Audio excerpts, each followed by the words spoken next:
So I had this fun and crazy idea. I read 5 million books at the same time and I've been a little extra wild. Just a bit moody with my reading and bouncing around between a bunch of different things. I'm not delusional to think that I'm gonna finish all of these before the end of the year. Today's Christmas Day. Editor Kelly here. Before you click off, I know this vlog was filmed a while ago, but I argue it's relevant to any time of year.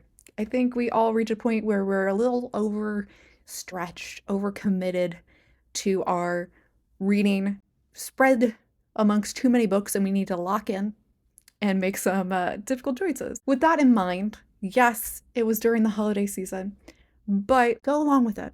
Go with the vibes. It's still applicable of a week of focusing on reading. Enjoy. So that gives me 6 days to the official start of the new year and 7 remaining days in my holiday break from work. But I want to get through as many as I can, so I have a cleaner slate. So I rounded them all up and I thought I would share with you what they are, and then I will keep you updated. Here we go. Guys, it's a lot. I'm not ashamed of this, but this is probably a new record for me. First, I have Eat Smarter by Shawn Stevenson. I don't have the dust cover on because it drives me bananas when I'm actually reading a book. Fun fact, I actually got this book for free as part of a Black Friday bundle with For Sigmatic coffee. Your girl loves things that are free. She loves books, so I'm like, don't mind if I do. Finally wanted to get around to reading this, and the author's actually from St. Louis and went to UMSL, which is just crazy quinkydink, small world. And it's just what it sounds like. It's just ways that we can help our body be better and do better and have energy and all that jazz by what we eat and what we shouldn't eat. And I like it so far, but I'm not very far in because this is the kind of nonfiction I want to take notes on. If I don't have time to take notes or I don't feel like taking notes, I don't read it because then I don't want to get too far ahead and forget the thing I want to reference later in my notes. Doing good better. I had this idea of like, oh, let me knock out some like really good nonfiction that's gonna like make me a better person, that's gonna really up level my personal development. Again, the kind of nonfiction I want to take notes on.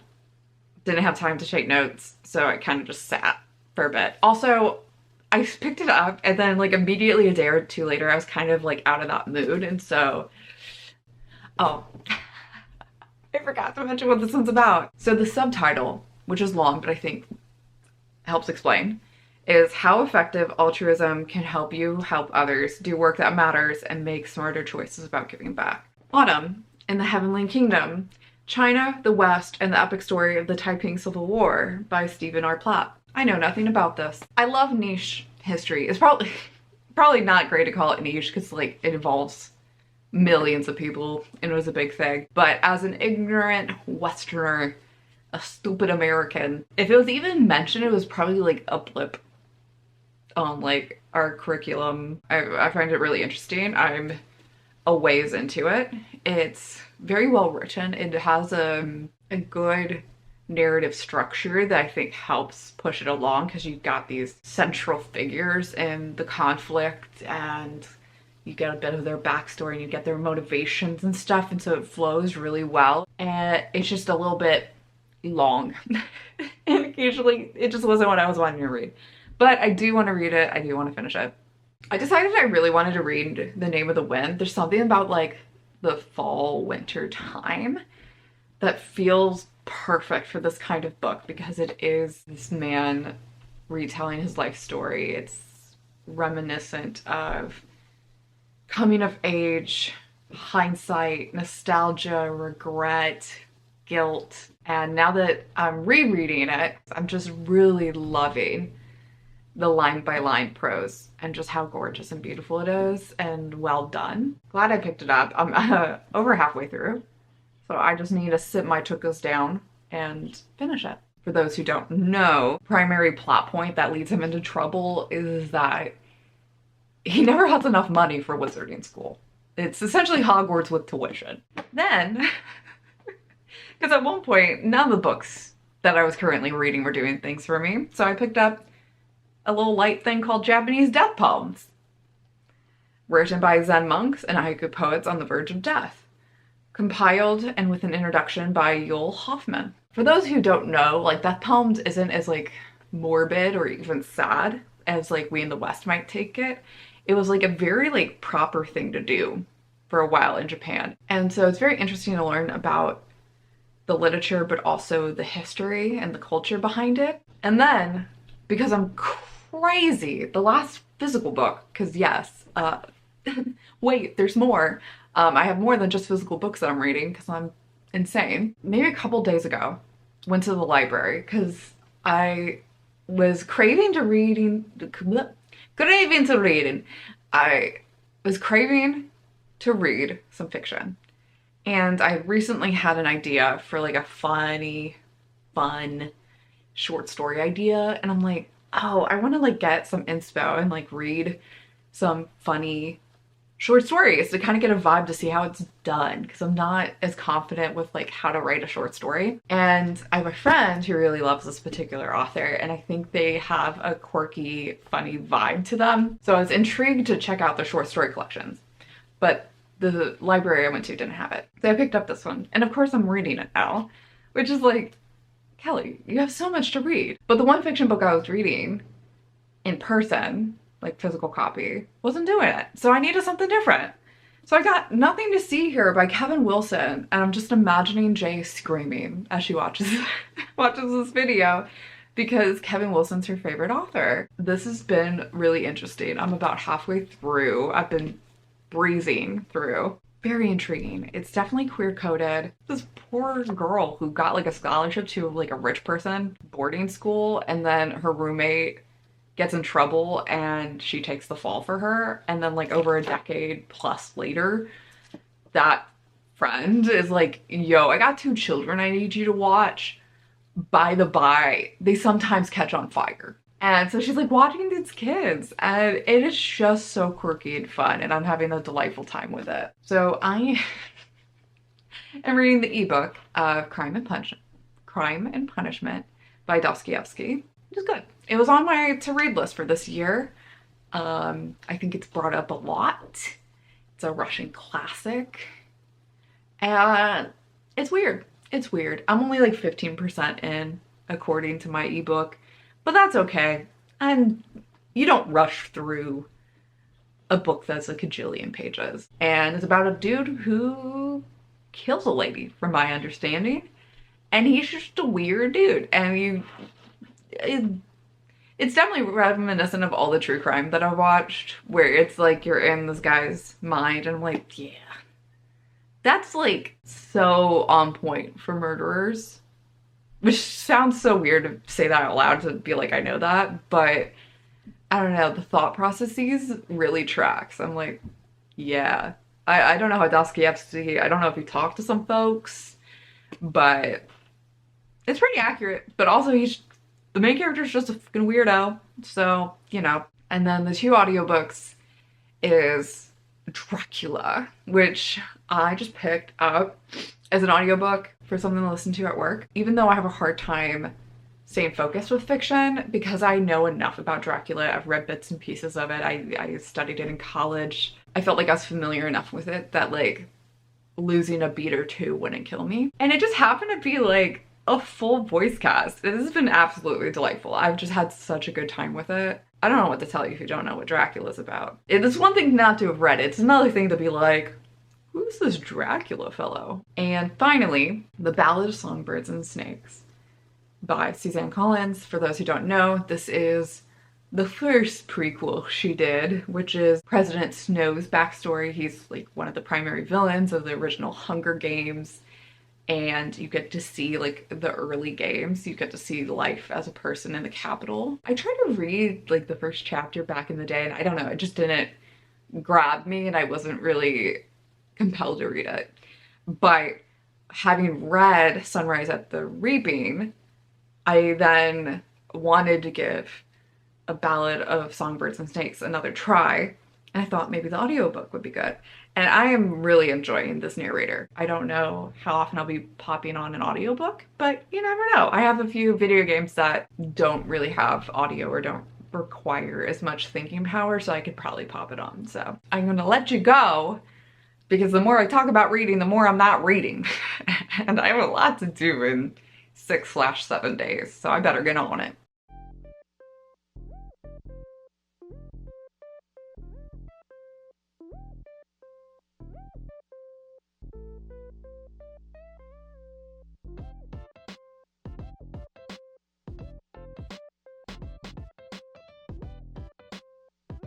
I finally found some time to read the Eat Smarter book, which is great nonfiction. I think there's a lot of fear mongering out there and like half truths, but if you don't fully understand what's going on, you just end up being anxious about everything like me. Interesting book, has a lot of good information, mentions a lot of studies. Occasionally funny, but occasionally his references or analogies are a little goofy. So you have to kind of just roll with that. It's a little too much. I'm like, we could have reined that back a bit. At one point, he mentioned he compares something to Lord Voldemort, and I'm like, I don't know if that was necessary. I think that really reduces your potential audience when you get that niche about your jokes in a health book. But that's just me. Still have quite a ways to go because, again, note-taking really reduces how quickly I can get through a book. But I think this will help me in the long run so I can eat smarter.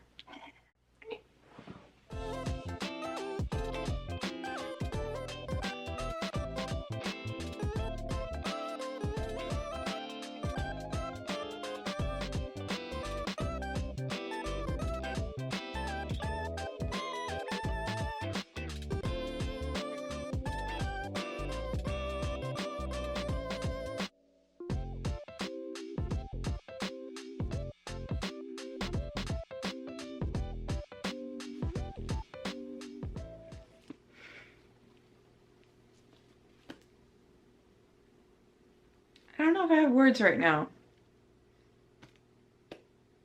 Other than fuck Jasper.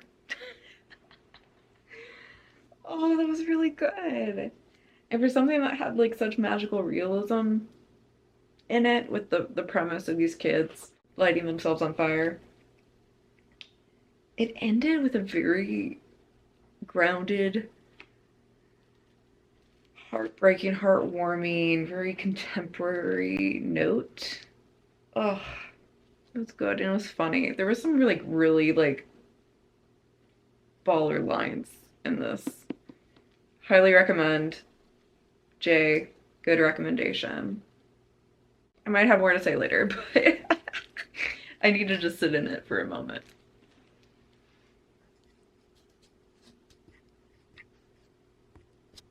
Where the fuck is the button? Nope. What button did I hit? Ugh. I am willing to be patient in all things that are reasonable, but in this desecration of the grain of one who fairly choked with indignation. The professor looked appealingly at him.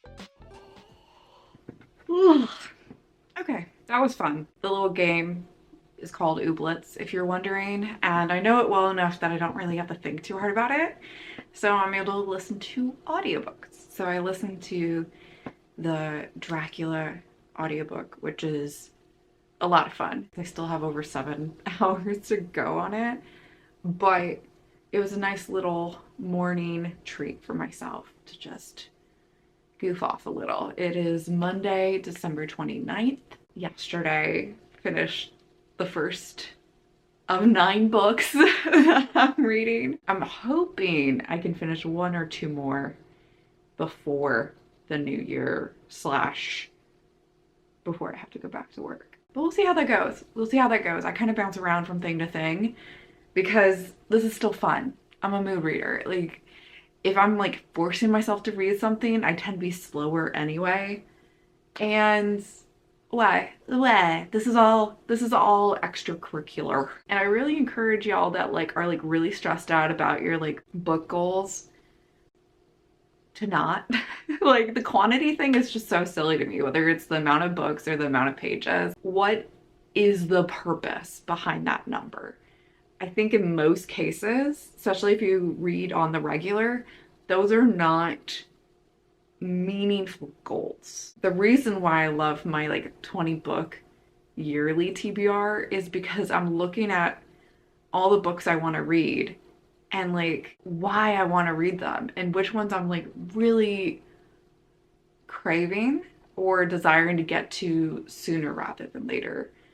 And so I feel so much more satisfaction from completing any of those books on that list than I would if I had a like proper like 50 books TBR where it's just like any random books and then I'm like trying to cram in books towards the end of the year. Like what's the value of that?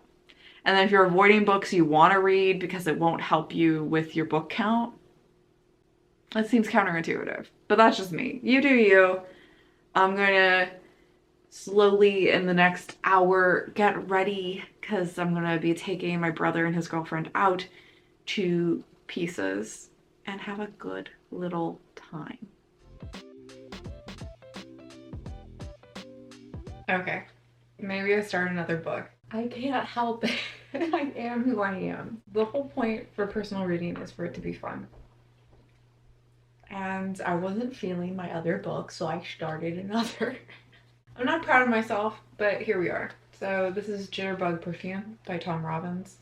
I'm in a finicky mood, so even though I started this, I might not finish it. I might put it down. I might get tired of it. I'm only a handful of pages in, so we'll see.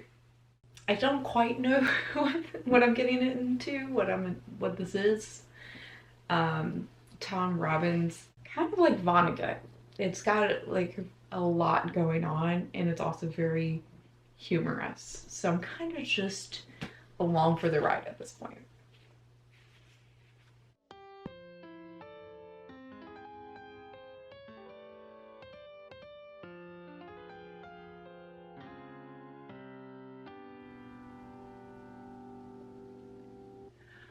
Okay.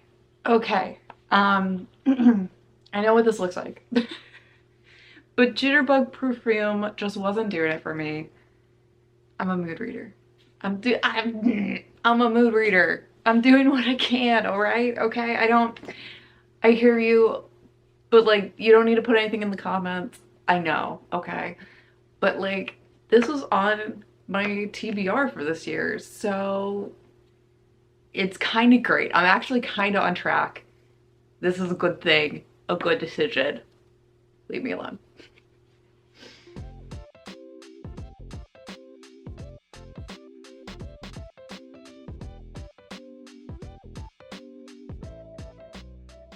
And with that, friends, my little challenge to myself, my little reset is through.